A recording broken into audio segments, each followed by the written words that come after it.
All right, we're officially live. So we'll give it a few minutes. See if anybody pops in.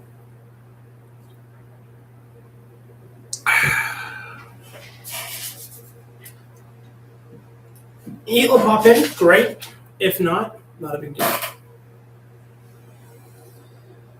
All right. I'm just going to move this over slightly like that. There we go. There we go. Alrighty, so we're just going to give it a few minutes, see how many will pop in for this. When are you coming back to the Rock so I can say what's up to you again? Probably not for a while. Probably not for a good long while. It's really expensive for me to come down and to actually stay for a significant amount of time, but I do have plans to eventually come back down. It's just gonna take a while. Honestly, wouldn't be surprised if I'm not back within the next 2 years. I'd like to come back. I actually had a plan to stay for a week, like a week of games, because I know that at one point in the season they always have like a stretch of home games. So I was going to come down, and then things just didn't work out. Things were, like I said, it's expensive to stay down for a week. I'm coming down from Canada, so it's not as if I can just, drive down or stuff like that. So you have to try one of the clubs if you do. Do you have a recommendation? Because I don't know any of the clubs down in Jersey. What is there one in particular you like?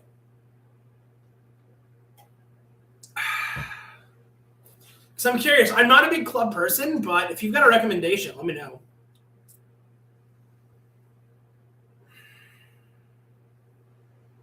So here's the plan. Oh, I meant clubs in the Prudential Center, like VIP. Oh, that kind of thing. Yeah. I would love to. Again, it depends on how expensive things are. I do work quite a bit, so hopefully I'll be able to afford that kind of thing in the future. But yeah, that'll be sick. I'd love to come down, even if it's just for one game in the VIP studio, because that would be really cool. I've only been to one hockey. The one game that I've ever been to in my life was literally the one where I got to say hi to you, and I got to hang out. That was my first ever like actual NHL game that I actually got to go to physically. But yeah, it'd be cool. Even if it was just for one of those games where the Devils have a home stretch, then that would be really cool to come down and chill in the VIP or whatever. So I got a question I got to ask you. I have a legitimate question. Just one game. Super awesome experience. Got to do the BMW lounge. So you have the best seats in the house to watch the game too. You'd have an absolute blast. That'd be sick. Where are these VIP seats? Because when I was in New Jersey last time, I tried to like poke my head, around to see where these things were. Is it like, I'm assuming it's higher up, right? I'm guessing. I don't know.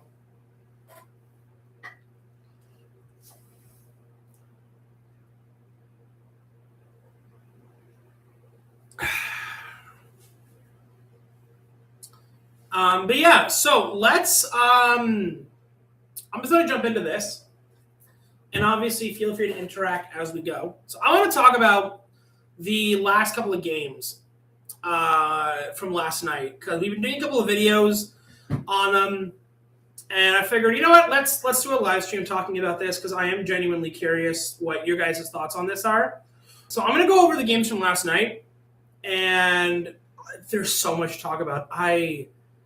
There's so much. Okay, so I've got here, let's do Canadiens and Lightning first, because the Canadiens and Lightning series.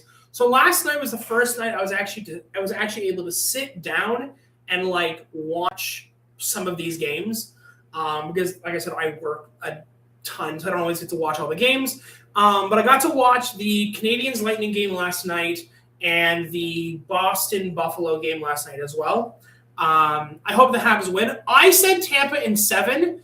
That's what I think is going to happen. I would love to see the Canadiens win. I would love to see Montreal win. That would be really, really neat. But yeah, so last night, we had Canadiens versus Lightning last night, and it's another game that went to OT. It's another game that went to overtime.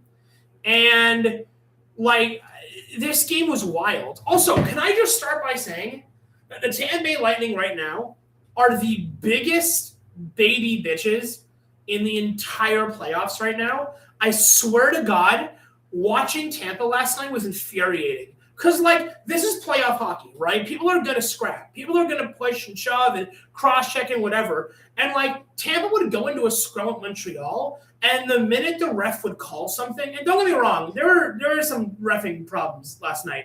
So, not to say there wasn't. But, like, Tampa would come away from a scrap or, like, after cross-checking somebody in the face, and they would just start immediately bitching and whining to the refs about – I don't want to go in the penalty box. I don't want to get penalized. No, you got penalized and you deserved it. Please shut up. Like, if you watched the Buffalo-Boston game last night, those guys were getting into scraps every 2 seconds. They were fighting each other every 2 seconds.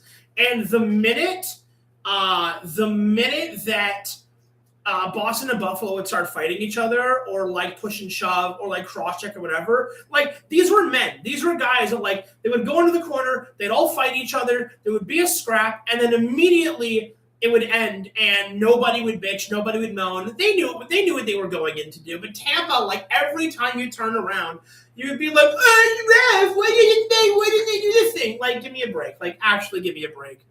Now, Tampa ended up winning that game last night. And again, it's another game that went to overtime. Tampa won 3-2 last night in overtime, which was crazy because I thought that game was going to go to double overtime again. In fact, there was a party that was like, I need to go to bed. Can you guys please finish this off? Hagel had a goal in the first. Hudson scored in the first. Anderson scored in the second. Kucherov scored in the third. And then Moser scored in overtime.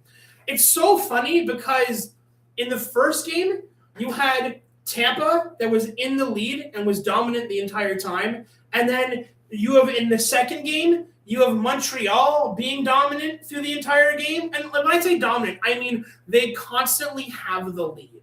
They're like Tampa in the second game, Tampa's trying to catch up to Montreal score-wise. And then in the first game, you have Montreal chasing Tampa. So it's kind of cool to see it sort of reverse. No hat trick. No hat trick for Slafkovsky in the second game. Although seeing a hat trick in game one of any series in the NHL is wild. Is absolutely wild that we got to see a hat trick in game one of a series in the first round.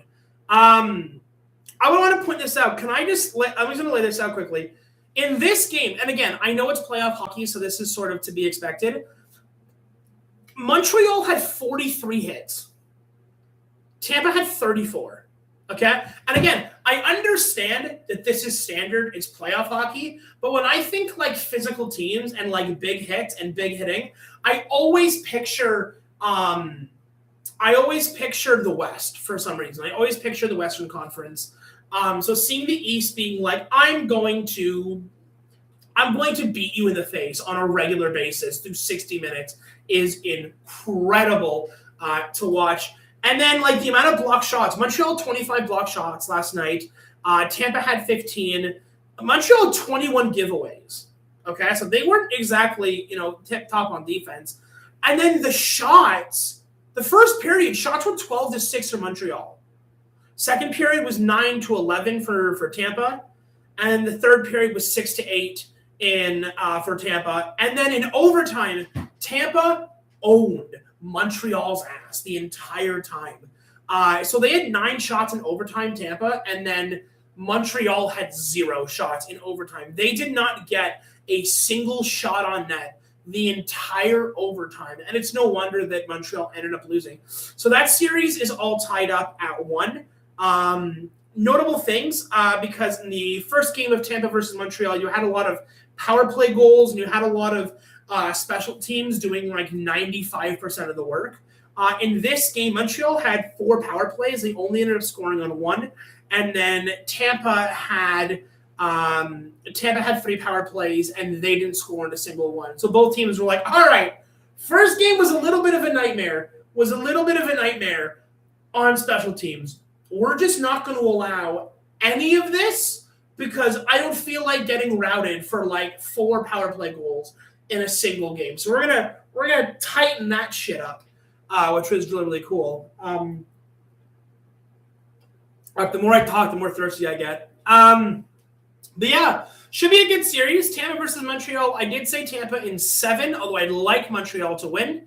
Not even because I'm Canadian, just because of the fact that I would like to see Montreal actually go far in the playoffs. That would be sick. And then you've got Boston, Buffalo. And I said, let me grab my list here. I did say that, because I've got all my predictions written down, so I don't end up, making a mistake or second guessing myself. I did say Buffalo would win in 6. I said Buffalo in 6. And I'm telling you, if there's going to be an upset where a wild card team knocks off a division champ, it's going to be Boston. It's going to be Boston. And when you have a game where Boston basically scores 4 unanswered goals, and then with 6 minutes left in the third period, Buffalo starts scoring, they routed them the entire time. Sorry, Tampa just has always annoyed me, and I don't know why. I think Tampa's a great team. I do. I think that Tampa is a really, really good team. But, I don't know what it is about these playoffs. These playoffs, they are a bunch of whiny bitches. They constantly bitch to the referee. And, again, there were problems in that game with, refereeing where things didn't get called and some things got called and some things didn't. And it went for both sides, don't get me wrong. But, oh my God, the entire, how many times did I see a Tampa guy be like, I don't want to go to the box? It's I almost just fell out of my chair there. Jesus. Boston is my second favorite team, so I'm the villain of the Boston-Buffalo matchup. Not even. I don't want to root for Boston because Boston's had enough success. And let Buffalo have something. Please let Buffalo have something. Buffalo literally hasn't had anything for close to 2 decades now. So let them have their win. Let them have their whatever. Boston's had enough. They're a wild card team. But again, if Boston ends up beating Buffalo, it won't surprise me. It won't shock me almost at all.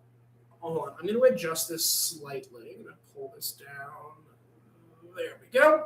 But yeah, so let's talk about that Boston Buffalo series because I am. It was a really good game. It was a really physical game, but it was a really good one nonetheless. So first period, nobody ended up scoring. Both sides wouldn't let up. In the first period, though, it's not like there were no shots. Boston had 8 shots. Buffalo had 7. But at the end of the first, we end up with 0 goals.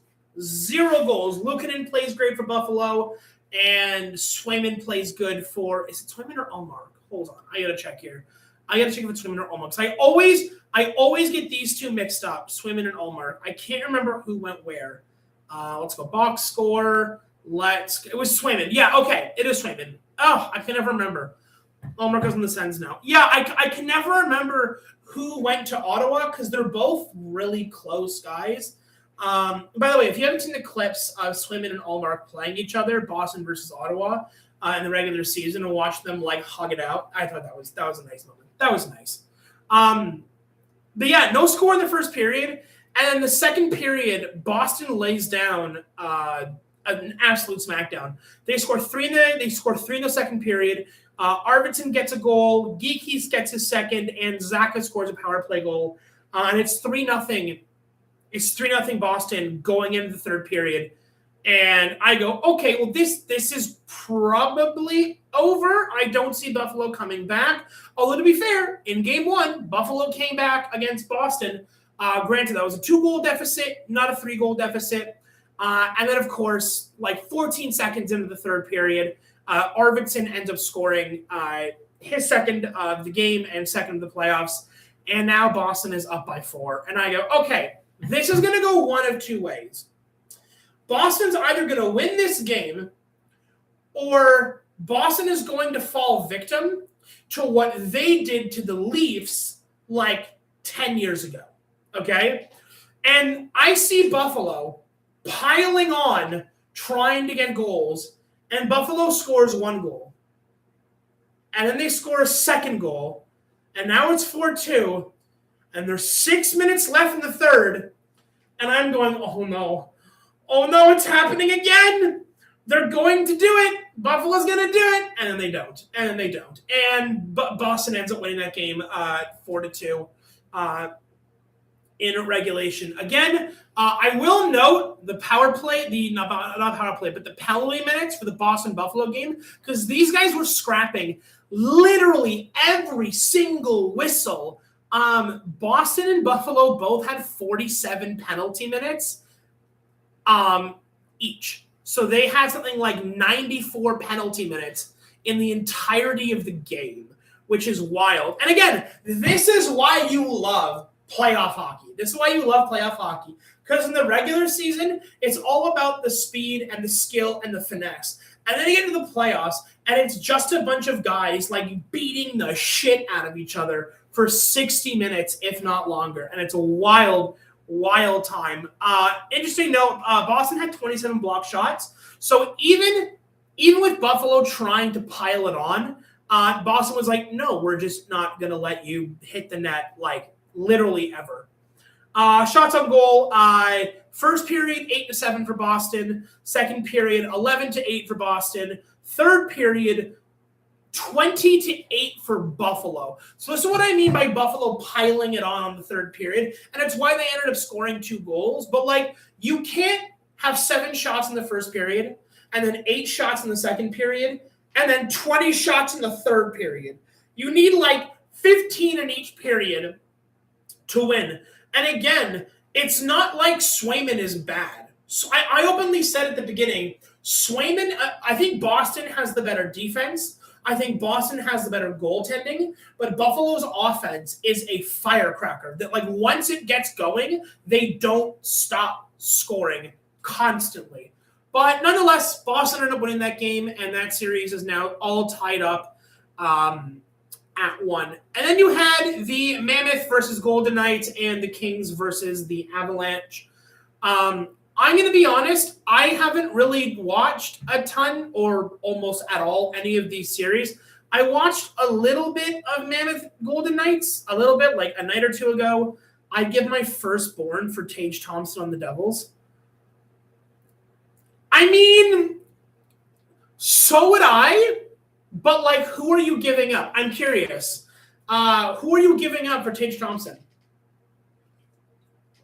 Because there's no way you're getting Tage Thompson without at least giving up Jesper Bratt, Nico Hischier, or like Luke Hughes. You're giving up one of those and then like a shit ton of picks. Like you're giving like Bratt a first and then like throwing in Hamilton or something like that. His contract is so insanely good. I can't imagine a huge package not going Buffalo's way. Hold on, what's Tage Thompson's contract? Hold on, I'm looking this up now. Tage Thompson. Although it should be pretty, because is he still in a rookie contract? Hold on, I need to pull this up. Hold on, I could be wrong, but is he not still on a relatively low contract? Puckpedia. So he's getting paid $7.1 million for 7 years? No shot. Yo. That changes everything. Hi, Samantha. How are you? That's crazy. So Tage Thompson's getting 7.1, and he's on a year 3 of 7. I mean, first of all, Buffalo would never give up Tage Thompson. That's without saying. Buffalo is not giving up the Golden Goose. It's just not happening. Yep, cheap as heck for this massive man who can play the puck so beautifully, let alone that howitzer shot of his. I mean, his shot's incredible. Tage Thompson's shot is incredible. But there's no way Buffalo is giving up a $7.1 million dude who's going to put up like 30 to 40 goals a season. There's no way they give that up. That's one of those fantasy trades where, like, you're never getting Tage Thompson. Like, short of giving them Jack Hughes, you're never getting Tage Thompson. Glad to know you're good, Samantha. Hope your day is going well. Let's see here. I'm very curious. That's crazy. $7.1 million. $7.1 million for Tage Thompson. That is That is highway robbery if you're a GM. That is some Sonny Meta level contract. That is wild. That is crazy. Sorry.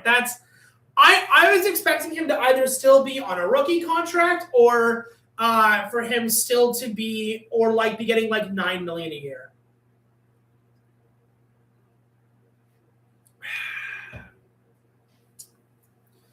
All right, I want to pop into this Mammoth Golden Knights series really quickly. So Vegas won the first game. They played again last night. Mammoth had 29 shots on net. Vegas had 21 shots on net. And honestly, having Utah win is kind of cool. I won't lie. I'm pretty sure what did I say for Vegas Mammoth? I said that was going to be Vegas in 5. So basically, I need Vegas to not lose a single game. I need Vegas to win 3 more in a row. That might have been an early prediction, but I'm going to stay by it. Vegas in 5, although it might go to 6 depending on how things get. I have watched a little bit of Utah through the year, and I'll be honest, I wasn't all that impressed. I was not that impressed by Utah, to be honest with you. I watched some of their late season games, so maybe they were a little bit better in the earlier part of the season, but I was not all that impressed by Utah in the beginning. But nonetheless, they beat Vegas last night. First period, both teams ended up scoring, so it was 1-1 by the end of that. Mark Stone got a power play goal from Eichel and Marner. Good to see Marner. Good to see Marner contributing to Vegas. I hated the way he was treated in Toronto, but and then Mammoth ended up scoring a goal. Apparently, there's an own goal. So apparently, Vegas scored on their own goal, but Uyghur ends up getting the goal for that. So that's kind of wild stuff. But yeah, end of the first period, it's 1-1. Second period, it's Mammoth who end up leading the scoring. It's Dylan Guenther. I hate the pronunciation of some of these names. To make it 2-1, and then Barbashev ends up scoring from Eichel to make it 2-2. Third period we go into, and it's Logan Cooley who ends up scoring the game winner from Guenther and Yamamoto for Utah to win it 3-2.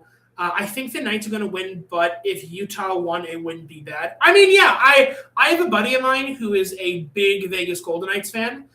He's been a big Golden Knights fan since they came into the NHL, and so he's rooting for them. So I have been teaming a little bit. Like, I hope Vegas gets rocked. Hello, Pens fan here. I'm so sorry. I'm so sorry about what's happening to Pittsburgh right now. You guys are down 2-0 in the series. You guys got to turn it around. I was betting on you guys to win. I literally said Pittsburgh in 7. So I need you guys to turn it around, please. Crosby, Malkin, Letang, Rust. Please do anything. Anything, please. Like, I want the Pens to win so bad. Like, if Philly wins, that's fine. Like, Pittsburgh's an old team. Pittsburgh's an older team. They're probably going to have to go into a rebuild soon because Crosby's going to be gone soon. Malkin's going to be gone soon. Letang's going to be gone soon. Like the big stars of Pittsburgh are all going to be gone, so they're going to have to rebuild. But, like, it's the Flyers. You know what I mean? It's the Flyers. Like, they're fine, I guess. But, like, come on. How do you not root for Pittsburgh? Like, this potentially could be Pittsburgh's this could potentially be Crosby's final playoffs. There is a, if you think about it, there is a legitimate chance that this is Sidney Crosby's last playoff of his career. Because we don't know how much longer he's going to stick around for. He probably will continue for the next 2, 3, maybe even 4 years if he can really do it. But, like, I don't see him hanging out that much. I really don't see it. Quick thing, if you guys are watching this and you guys are not already sub to the channel, please sub to the channel. We have a great time here. Normally in the regular season, we go over pretty much every Devils game after it happens. And then we're doing stuff for the playoffs. We're doing stuff for the off season. I'm trying to do a video at least once a day or once every other day, depending on my work schedule. But hey, if you don't subscribe, no worries. Go ahead and like the video. It helps it spread into the wild. But yeah, I'm really hoping that Pittsburgh wins that series. Again, I don't know how likely that is. It really depends on whether or not Pittsburgh wins their next game. If Pittsburgh can't win the next game and they go down 3-0, I don't see Pittsburgh getting out of that alive. How do you feel about the Stars versus Minnesota series? Let me tell you my feelings on Stars Wild. So here was my prediction. Okay, and by the way, if you haven't checked it out, go to Devils on Hockey. Go check out our channel. We did playoff predictions for the East and the Western Conference. So if you haven't seen that, go check that out. For that series, I said Minnesota in 7. That's what I said. I said Minnesota in 7, and here's why. I don't think that the Stars are as strong this year as they have been. I think that Ottinger, Dallas's goalie, I think that he is, on a good day, he's absolutely stellar. On an okay day, he's awful. Like, Ottinger is one of these guys that I feel like if he's not on his absolute peak game, he's letting in 4. And in the playoffs, you can't score 4. You can't allow 4 goals on net and still expect to win. It's not happening. I feel like Ottinger is. I think Ottinger has fallen off, to be perfectly honest with you. And then on the other hand, Minnesota is busted. I mean, they were really good. Like, they were incredible beforehand. And I feel like the Wild are the Toronto Maple Leafs of the West, in that, like, they have an incredible team. It's incredibly well built. They have some of the best guys in the NHL on their hockey team, talking about Quinn Hughes, Boldy, Kaprizov. And yet every single year they go out in the first or the second round. That's just always the way it is, because they end up running into Dallas or Colorado. And it sucks because, like, that division is an insane division.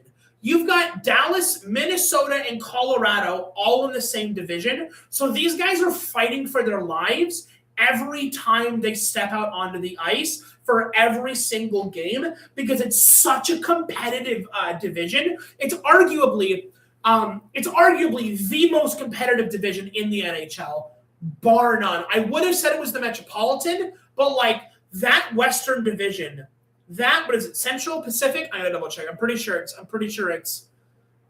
Central. Hold on here. Hold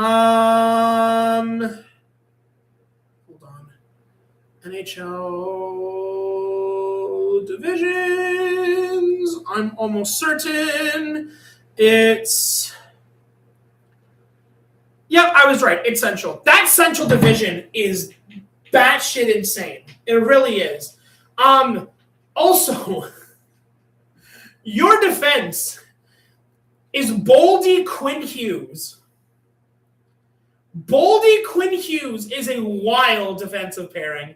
Meanwhile, we've got like Hamilton Siegenthaler, and both of them are trash. And then your second pairing for New Jersey is like Dylan Kovacevic. Dear God, we're not going back to the playoffs ever if that's how it's going to be. Anyways, enough of the Devils. I need to stop with the Devils. The Devils' hate needs to stop a little bit. All right, but yeah, Minnesota I think takes that in 7. Again, both of these games, game 1, because that series is all tied up at 1 each. The first game, Minnesota dominates Dallas. And then in the second game, Dallas dominates Minnesota. No Kovacevic slander allowed here. It's not first of all, it's not slander if it's true.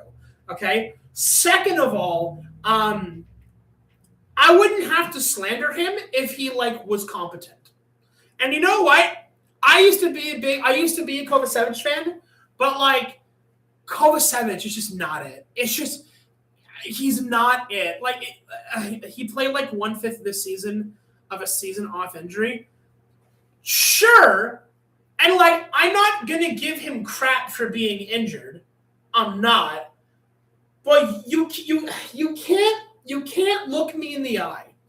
You cannot look me in the eye and like show me what Kovacevic did with the ice time that he had and not want to just like embrace the sweet, sweet lead of like a pump action shotgun at the end of the night in a video game. You know what I mean? Like it's like between Kovacevic with like his back turned to the puck all the time, and like Siegenthaler laying on the ice, not doing anything. Like oh god, that's why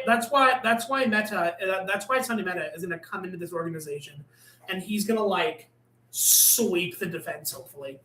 If he sucks next season with training camp, off-season training, etc., I'll be on board with being annoyed. When he was healthy, he was absolutely cooking with C's last season. I disagree. I hard disagree. I get the fact that he didn't have training camp because he was injured. I get that. Off-season training, sure, he's injured. I get that. But like before you get cleared to come back to the NHL, before you get brought back onto the team, it's not like you aren't being cleared physically. Like this guy, like he's doing all of this stuff. He's at some of these practices. With the team. It's not as if he. Hold on, what is that? Oh, it's a sad face. Aha! No, I'm sorry. Siegenthaler was an absolute trash can dumpster fire this season. Fun fact about the Devils, there was not a single defenseman on this team that was above a +0 and +-, which is wild. I feel like he's not the best player. He wasn't the best on the team out of the defensemen. We need to upgrade our defense. We got rid of our 2 best defensive players over last year. Who are you referring to, Samantha, for the 2 best defensive players last year? Who are you referring to? Because I feel like our defense just wasn't there. And like, to be clear, I don't want this to turn into like a shitting on Siegenthaler and the defense of the Devils. I'm not trying to. But like they were so bad. They were god awful. They were god. This is not even like me talking about playoff hockey anymore. This is now just us talking about the Devils. And like that's fine. We can talk about them all day long because I'll be happy to. But yeah. Yeah, I'm curious who you're referring to, Samantha, because we got rid of our 2 best defensive players over last year. Who did we get rid of? Last year we got rid of McDermott, and I don't know if he was a defenseman, but he hit people in fight, and then they also traded Kevin Ball. I understand where you're coming from. McDermott was a forward. He was a 13th forward who would play on the 4th line. And he came out and did like 2 or 3 fights, and that was it. Me personally, I don't like guys that are only there to hit people and are only there to fight people. Like if you have a guy that can fight people, but he like still contributes points to the team, great, wonderful. I think Brady Tkachuk is a good example of that, where like he's still a point per game player, but like he'll still hit the shit out of you on the ice. And while Tkachuk definitely has an issue sometimes blurring clean versus being dirty, and I do get that, I would still rather take a guy who can actually like contribute to that being physical. McEwen was supposed to be McDermott, but with actual hockey skills to a degree, but obviously that didn't work out. Yeah, McEwen didn't do shit. McEwen did nothing. Like he was literally a net negative on the team because he came out on the ice, took ice time away from a guy who probably should have gotten it over him, and then contributed literally next to nothing. It's the same problem with the Dadonov issue. The Dadonov came. Did Dadonov have a single point this year? And he played the. I gotta stop. I gotta calm down. And then Kevin Ball, hold on. What was Kevin Ball's numbers last year? Hold on. I'm going to pull up Kevin Ball's numbers from last year. He had literally 1 point. Yeah, that's what I'm talking about. Dadonov literally came in and did absolute jack shit. Kevin Ball stats. I need to, because I feel like Kevin Ball was awful last year as well. Hold on. First of all, he was on Calgary last year, but the final year he played with the Devils, he played 82 games, 1 goal, 10 assists, 11 points, +1. I'm not going to cry over missing an 11-point guy. And again, I understand he's a defenseman. His goal is not to get points. I get that. I'm a big advocate of that. I've said it 100 times that obviously defensemen should not be judged by the number of points they generate. For me, when I'm looking at defensemen, I want to look at plus-minus. He's a +1. OMG, don't get me started on Dadonov and Bukestad and all the new guys we got that aren't helping us. To be fair, and maybe I'm doing the Kovacevic defense, Bukestad was brought onto the team with 15 to 20 games left in the season. He got stuck on the 4th line. If Bukestad doesn't contribute anything, oh, well, I wasn't expecting him to do anything. Now, granted, next year, new leadership, in October, with new leadership at the helm, and Bukestad having an entire year to play, maybe he surprises me. But, how many games did he play for New Jersey? Hold on. I'm going to double check this, because I don't want to look like an idiot here. Hold on. Bukestad played... He played 61 games. Okay, he played 26 games. So he played almost basically about a quarter of the season, didn't contribute much. Fair point, but he's just another body. Maybe he'll be better, maybe he'll be worse. Bukestad is a nice center for the 4th line, but it's on the hopeful that Cody can be a great 3C, as people wanted Cody to be 4C with a better 3C. I am totally fine with Cody Glass as a 3C. Cody Glass and Connor Brown are one of the few. Calm down. Connor Brown and Cody Glass are one of the few shining stars from this team, bar none. It's Glass, Brown, Gritsuk, and Jack post-Olympics. That was it. Everybody else was shit. Including Hischier, including Nemitz, including Brad, especially including Meyer, who had had 40 points in 80 games. I gotta breathe. I gotta drink water. But yeah, if Bukestad wants to be a 4C, that's fine. But I expect him to put up at least 20 to 30 points next year. Cody Glass and Connor Brown are some of the best players that contributed after the Olympic break. Absolutely. Even before Cody Glass was still a contributing factor.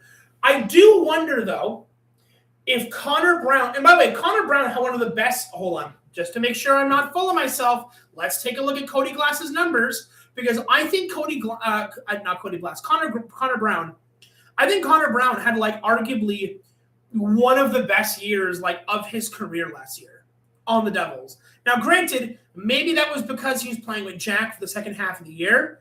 So he had the best year of his entire career on New Jersey for Connor Brown. Again, maybe it's because he's playing next to Jack, but that Jack Hughes Connor Brown connection post Olympics was unbelievable. There's a reason why Jack Hughes had something 32 points in 15 games? Jack, where was this? Where is this all year, my guy? What's happening? So, yeah, this year Connor Brown had 18 goals, third most of his entire career. He had 25 assists, third most of his entire career, for 43 points. There is only 1 year in the rest of his entire career. He played with Ottawa in 2019-2020, where he also had 43 points. Connor Brown this year finished as a -1. I need people to understand this. Connor Brown played on the third line. Third line for most of the year. Second to third line in most of the year. Okay? And he finished as a -1. Now, maybe that's because post-Olympics, Jack and him were on fire, and maybe he was like a -30 pre-Olympics, but like Brown was sensational with Jack. Jack Lilly asked to play in a line with Brown. Very cool. Yeah, because they were like, that connection was great. And I genuinely hope that at the start of next year, I want to see Brown playing with Jack for the first 10 to 15 games and seeing if that magic is still there. If you know that Jack Hughes and Connor Brown are going to play like beautifully together, then in the offseason at practices, you should be having people at practices play them together. Sheldon Keefe needs to start like mixing shit up at practices and seeing who works with who before the season has even started, instead of waiting until the beginning of the season to start meshing lines to see who and who does not mix. And he probably does this. I'm just some guy who yells at a camera, right, on YouTube, but like I'm sure he's already doing that. But like, please do more of this, because that Hughes Brown connection was absolutely fire. Question for you guys. How many points, or actually no, let's not do that one yet. Who do you guys think is going to, which players do you think play their last game as the Devil this year? Which guys do you think we don't see next year? Which guys do you think get traded? Which guys do you think we let walk? Because I'm very curious as to what you guys think, because I have my list of who I do not want to see on this team next year, and I'm curious to see if there's an overlap with what you guys think. I'm very interested, because there's a bunch of guys on this team that were on this team this year that absolutely should not be on this team at the start of next season. I'm curious as to what you guys think.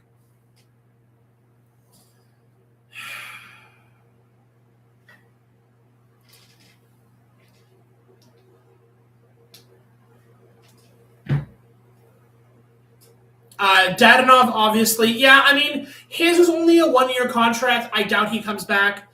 Siplikov being traded would be great. Dougie only goes if you can find someone equal or better for D. Yeah. Dougie Hamilton is on my shit list. Dougie Hamilton is on my shit list. Nason should be shipped. I think he fell off a cliff, unfortunately.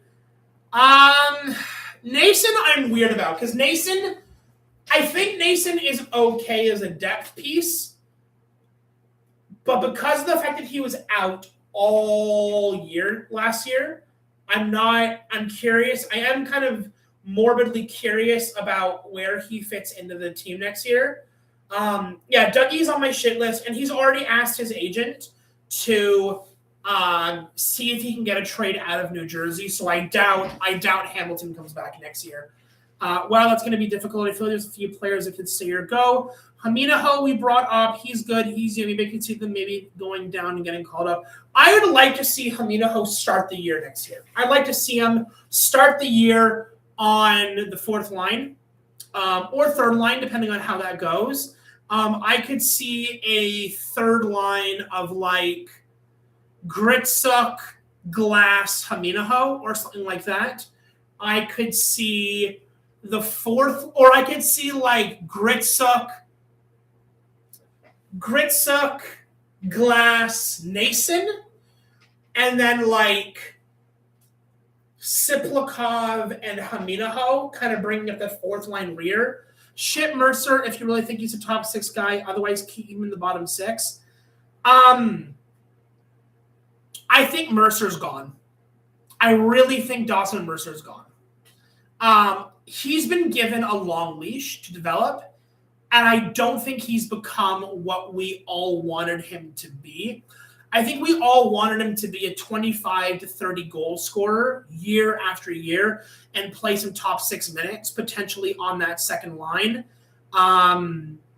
How much longer does he have in his contract? Let's find out. I'm pretty sure he's gone in the next year or two. No. He just signed a 3-year contract, I think. Hold on. Mercer contract. I'm pretty sure he only has a year or two left. Okay, so this was his second year of 3 years. So he's got 1 year left, and he's an R. Now he is an RFA. He's an RFA, which means he's a restricted free agent, meaning that even when his contract ends, the Devils will still own his rights. This is where I think the Mercer thing. I think Mercer is unfortunately going to be a casualty of war. I think Mercer is going to be used in a package to get somebody else. I have openly said that I have fallen off the Timo Meier love bandwagon. And I can see Meier, a first round, and Mercer put in a package for a legit top 6 player. I could see Hamilton, a second or a third, and then Mercer in another trade for a legit defenseman. I could see, I think that Mercer is going to be the sweetening piece that's going to be used in a lot of these trades to sweeten the deal with other guys like Meier or Hamilton or Bratt or whatever it is, although I do not want to see Bratt moved. Also, did you hear about that there's a potential trade between New Jersey and Toronto? I don't know for who, though. I know that Toronto wants to get rid of Riley because Riley was Morgan Riley, for context. Morgan Riley was god-awful for Toronto this year. Because of the fact that I have family who watch watch every Leafs game, I've unfortunately received some of that secondhand Leaf PTSD. And having to watch a little bit of Riley having to play, he's god-awful. And they signed him to a 7 or 9 year contract, and they are so screwed with him on the books. I'm pretty sure. Let me pull up Morgan Riley's contract because I got to pull this up really quickly. Morgan Riley contract, 8 years, $60 million. He is on year 4 of a $7.5 million guy. He is no longer worth $7.5 million. I know the other guy that a lot of people they still have him for 4 more years at $7.5 million. One of the other guys on the Leafs that there's been a lot of conversation about in terms of trades is Matthew Knies. Matthew Knies? Yeah, I have that right? Yeah, Knies. A lot of Devils fans are having a conversation about on other channels about Knies potentially coming over to New Jersey as a top 6 guy. I don't know if that would work. I would take Knies over Meier because a lot of people say, Meier should be used as a piece for physicality. Meier doesn't hit people. I understand he's a power forward, but he doesn't do a lot of physical work on the team, in my personal opinion. I think Knies probably is a better, power forward or a better, or a better physical piece. Although I'm not convinced that Knies is that top 6 guy. So have you admitted yet the Bruins aren't as bad as you think? You know what, Caldo? I don't need this. I don't need this from you, all right? Go scurry back from whatever rock you crawled out from under, okay? How about that? And you know what? I openly said in one of my videos at the beginning of the playoffs, watch out for the Bruins because they will sneak through. They will get through, and it wouldn't surprise me if that upset is Boston over Buffalo. It wouldn't shock me. So you know what, Caldo? You hush. Meier generates a lot from his physicality. He just doesn't openly lay people out. I think Meier can be good. At crashing the net.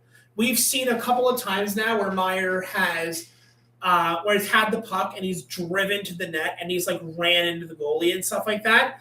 There's definitely that option, but I think when people talk about physicality, I think they use the term physicality and laying a guy out basically to mean the same thing. For example, and here's why I think that. When people talk about the playoffs, right, and I've said it myself, when people say, oh, there's a lot of physicality in the playoffs, they're not talking about driving the net. They're talking about laying guys out. They're talking about big hits on the boards. They're talking about a defenseman who sits on the blue line and just drops guys as they walk in. So I don't think you don't see Meier doing that. And if the Devils' plan is to get more physical, I could see them leaning towards the laying a guy out rather than just, driving the net. I think that's what people mean when they say physicality. Don't worry, Caldo, you're good. You're good. Nice to see you, buddy. Oh God, my nose is running now. I don't know if Knies has the ability to be that legit top 6, 30 goal scorer. Want to talk about goaltending? Our goaltending is so bad. Oh, 100%. Although, again, I will say this, and this is one of those times where I will shove my sword, into the ground, and this is the hill that I will die on. Jake Allen is the best, most underrated backup goalie in the entire NHL, bar none, okay? This guy, game in and game out, saved us. God knows how many times. He's the only goalie on our team. And again, maybe this is a low bar, but this is where we're at, okay? Jake Allen's the only guy with a save percentage above 900 for the Devils. Markstrom finished with an 880 or 884, okay?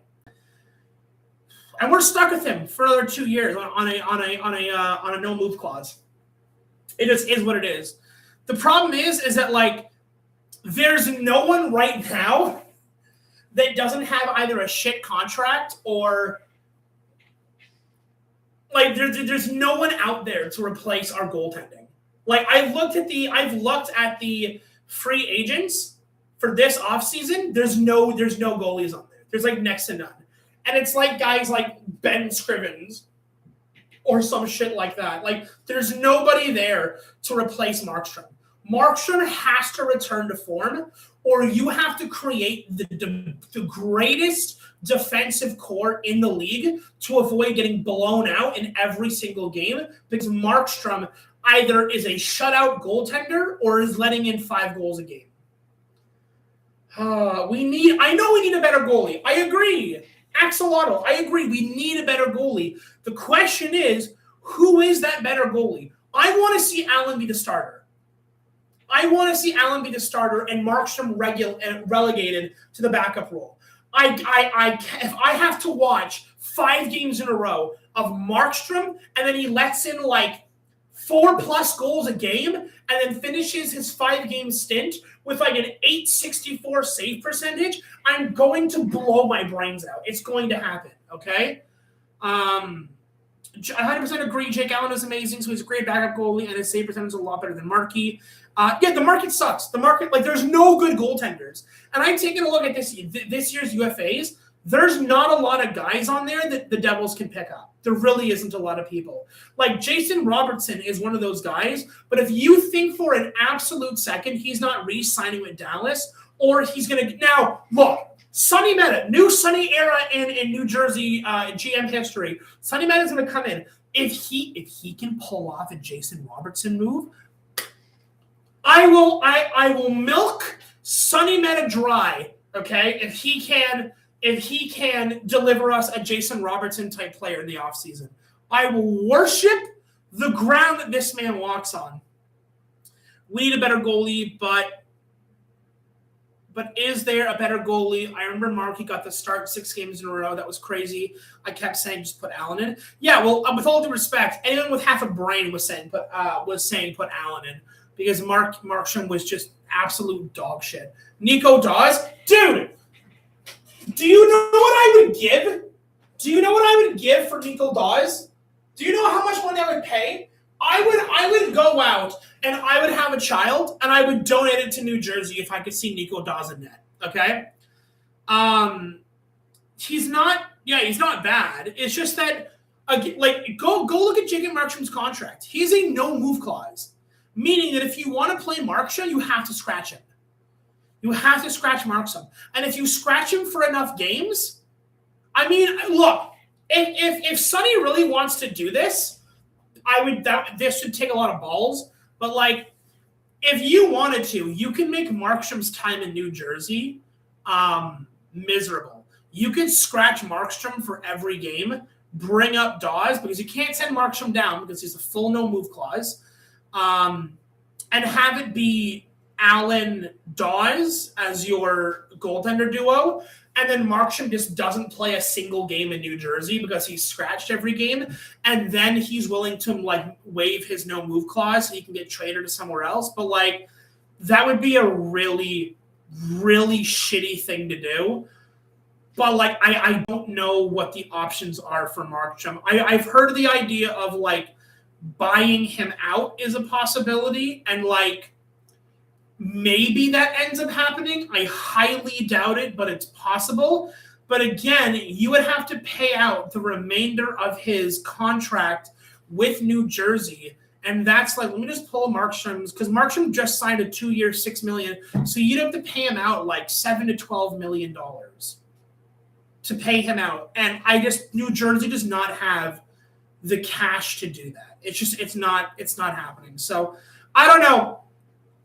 Obviously the best case scenario is Markstrom returns to form, and he returns to like that almost Vezina level performance, or I don't know. It really depends on whether or not Markstrom wants to like do his job this year. But yeah, Allen Dawes would be cool. I've been saying for a while that I think Dawes should be playing. I really hate the fact that when Dawes was called up, he wasn't used until the last 2 games of the year, and then the final game of the year, they just hung him out to dry constantly. That last game of the year, I said it in our last video of the year, that they basically did not give a single shit, and they just hung Dawes out to dry. But it is what it is. But yeah. Another guy that a lot of Devils fans, and a lot of people in the Devils community want to see gone is there's been a lot of conversation about whether or not Bratt should be allowed to stick around, and whether or not Bratt is just a Nico Hischier and Jack Hughes merchant, and that like he only is there, he only gets points because Jack Hughes and them get points. I don't agree with that statement in any way, shape, or form. It doesn't make any sense. Bratt's easily the most consistent guy on this roster year in and year out. And obviously last year didn't reflect that. But like, if you go back and look at his numbers, he's easily either the point leader on this team or pretty damn near close to it. It just sucks at the Devils right now. If Jack Hughes goes down, this team goes to shit. But it is what it is. All right, I'll probably go for a little bit longer because we are reaching the hour mark. So I'll probably go for another, I don't know, maybe 15, 20 minutes, and then I'll pop off. I don't know. I want to do more of these. I want to do more of these live streams because I feel like you guys leaving comments on the YouTube videos are great and amazing, and I absolutely love it. But like being able to interact in live, like live reaction, I think is really, really cool. In the beginning, I hated Bratt. I disliked him because he played a lot and didn't get points. But at the end of the season, he started playing good and got a lot of points. Yeah, again, like Bratt did not have a good year. But unfortunately, nobody had a good year this year. And again, when I say year, I mean like pre-Olympics. Like basically pre-Olympics, nobody was having a good year. Let me pull up Jesper Bratt's numbers really quickly here because he's easily one of the most consistent guys year in and year out, okay? Jesper Bratt stat news. Okay, so this year he played 82 games and he had 71 points, but he was a negative 11. If you get 71 points in a year, I'm willing to overlook your plus minus, okay? Last year, he had 21 goals, 67 assists, and 88 points and had a plus 5. The year before that, he had 27 goals, 56 assists, and 83 points. The year before that, he had 32 goals, 41 assists, and 73 points, and was a plus 14.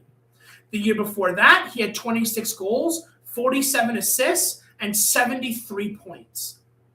So for the last 1, 2, 3, 4, 5 years, he has had 70 points or above. If you want to trade Jesper Bratt, then you go get me a guy who's going to have 70 points every single year and then come back to me, okay? And you know what? Maybe that's Tkachuk. I don't want to see Bratt gone. On principle, I don't want to see Bratt gone. I think that Bratt is more than what people, make him out to be. He's legit incredible. It's just too bad that unfortunately he gets overlooked by Jack Hughes a lot, who in the Devils fandom is basically like the second coming of Jesus Christ. And don't get me wrong, he's amazing. When he's on. But I don't know. Sometimes it's a little off. Actually, I'm gonna take a look at Brady Tkachuk's numbers.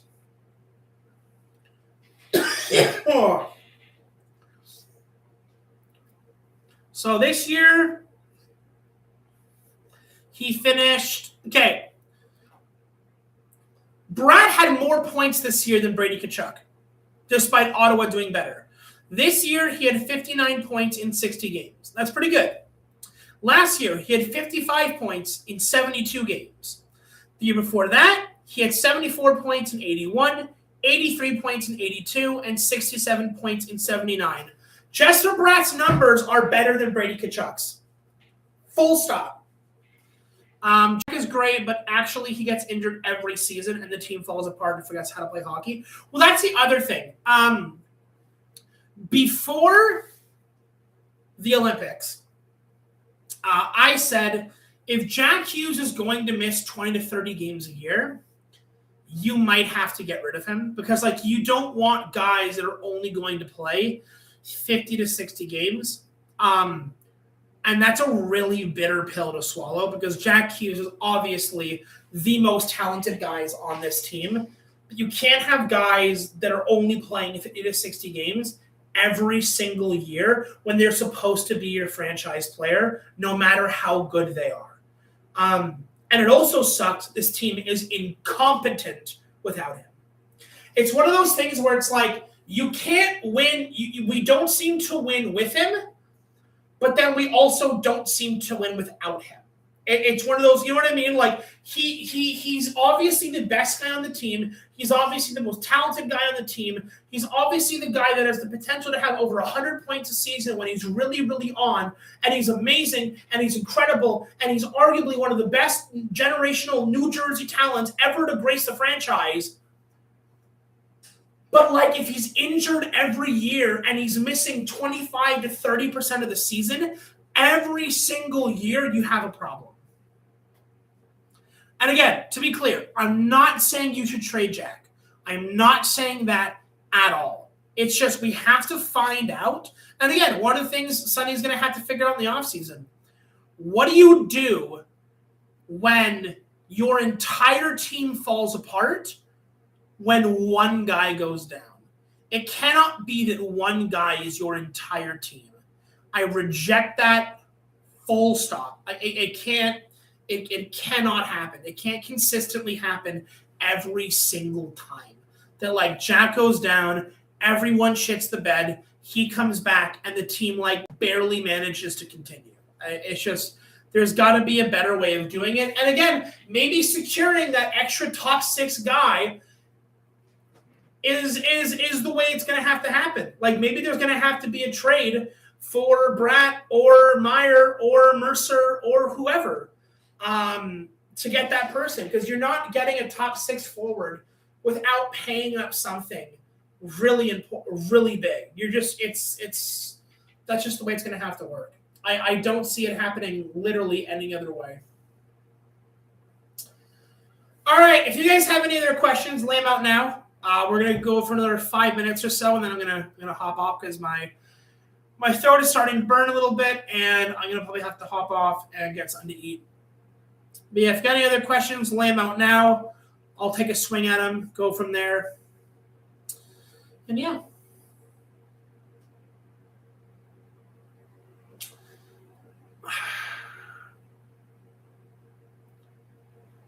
Here's a question for you guys. How often do you usually stream? We did one yesterday when we were trying to live stream the Sunny Meta press conference, but unfortunately my computer crapped out. I don't have a great... I'm basically streaming this on a laptop, and unfortunately my thing doesn't work all that great. I was trying to show the press conference and myself at the same time, but I think it was just too much for my computer and it didn't work out. But I would like to do one of these live streams at least once a week. That's the hope. If not twice, depending on what's going on. Jacob, yo, what's going on, buddy? Thoughts on Cotter? I like Cotter. He's a great breakaway guy. He's a great shootout guy. However, if that's all you contribute to the team, you've got to go. I don't want to have a 3-4 million paid guy that's only there to do shootout. You've got to like Cotter. If Cotter's going to play on the third or fourth line, he should be getting 30 to 40 points a season. Maybe I'll say 30. I'll say 30. If all you're going to be is a shootout merchant and a breakaway guy, then you've got to give me more. You've got to give me more than just that. So if that's all Cotter can manage to contribute, then I think he should be traded as well, or just not renewed at the end of his contract. Let me take a look at his contract, because I'm curious here. Paul Cotter contract. Oh, for some reason the chat went out. Sorry about that, guys. Cotter's being paid $775,000. His contract expires now. He is an RFA, meaning we still own his right. So his contract is technically expired.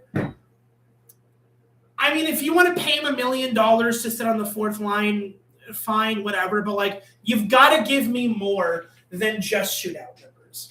Who are the players you think the Devils should put out in a shootout? So immediately, Jack Hughes, Paul Cotter. Those are the first two. Jack Hughes, Paul Cotter should be your two. I'd probably say Brett, then Glass, then Meyer. So here's my philosophy on shootouts. Obviously, you should put out the guys who are the best scorers on your team. You obviously want to put out the guys who are the best on breakaway, so Cotter gets a spot immediately. Jack's going to get a spot for being your best, most talented player on the team. And then after that, you should put in the guy who's been the hottest. So you should put out the guy who's had the most amount of points in the last 5 games. If someone's really, really hot, then put him out. Even if they're not a great shootout guy, if they've got all the momentum, just have them out there for shits and giggles, right? It is what it is. Maybe put him at third on the rotation. But yeah, I think it should be Cotter, Jack, and then whoever's hot after that. And then you can go down the list of, point guys. You can put Glass out there. You can put Brad out there. You can put Meyer out there. But really, it should be whoever's hot. If Mercer's having a great couple of games, toss him out there. But yeah.